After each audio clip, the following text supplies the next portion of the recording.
తిరుమలలో జరిగింది చిన్న తప్పు కాదని, అది మహాపాపం, శ్రీవారిపై చేసిన అపచారమని చంద్రబాబు స్పష్టం చేశారు. వెంకటేశ్వర స్వామి తనకు అత్యంత నమ్మకమైన దేవుడని, తాను ఆయన దగ్గర ఒక సామాన్య భక్తుడినే అని అన్నారు.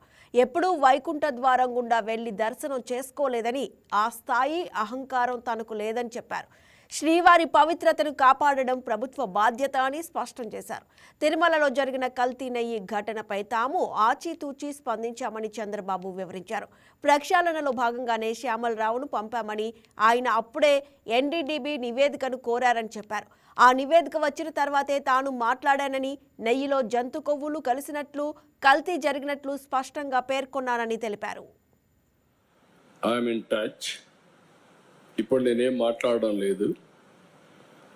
నేను ఆ రోజు కూడా చేసిన ఎంక్వైరీ మీరు చూస్తే ఫస్ట్ టైం నేను రెండు ఆఫీసర్స్ని నేను ముఖ్యమంత్రి వద్ద చేశాను. ఒక ఆఫీసర్ని నా సెక్రటరీని వేసుకున్నా.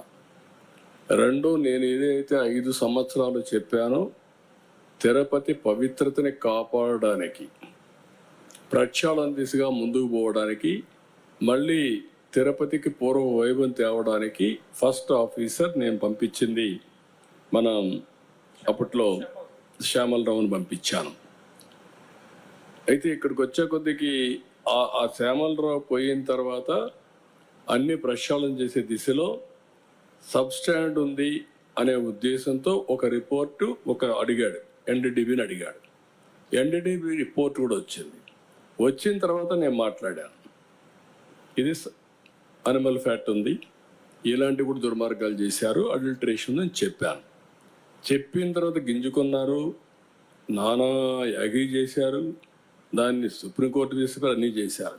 ఇప్పుడేం మాట్లాడుతున్నారు అంటే, ఒక అడ్మినిస్ట్రేటర్గా నేను దీని మీద యాక్షన్ తీసుకునేదానికి ఒక సిట్ వేస్తే టుడే నేను అపాలజీ చెప్పాలనే పరిస్థితికి వచ్చారు. అంటే వాళ్ళ యొక్క బిహేవియర్ ఎట్లుంటుందో ఒక ఎగ్జాంపుల్ మాత్రం ఇది. నేను పవిత్రతను కాపాడాలి. నేను వెంకటేశ్వర స్వామి నాకు కులదైవం, నేను ఆరాధించే దేవుడు, నేను నమ్మే దేవుడు. No second thoughts. నేను ఎక్కడ అపచారం మీరు ఇన్నేళ్ళు చూశారు. ఇప్పుడు కూడా నేను మహాద్వారం ద్వారా పోను, ఎప్పుడు కూడా ఇక్కడనే వస్తా. వైకుంఠ ద్వారం ఎప్పుడు నేను వాడను. ఎందుకు వాడనంటే నా నమ్మకం అది. ముఖ్యమంత్రిగా ఉన్నా, ప్రతిపక్షంలో ఉన్నా, నాకు ఎలిజిబిలిటీ ఉన్నా, నేను సామాన్య భక్తుడిగానే అక్కడికి వెళ్తాను, సామాన్య భక్తుడిగానే ఆయనకు సేవలు అందిస్తున్నా.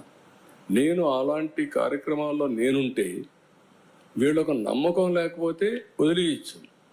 కానీ అపచారం చేసి, మహాపాపం చేసి, మహాపాపాన్ని కూడా కప్పిపుచ్చుకోవడానికి తిరిగి దాడి చేయడం ఏమన్నా నాకైతే అర్థం కాదు. తిరిగి నా క్యారెక్టర్ అసాసినేషన్ ఆ పరిస్థితికి వచ్చేసారు వీళ్ళు.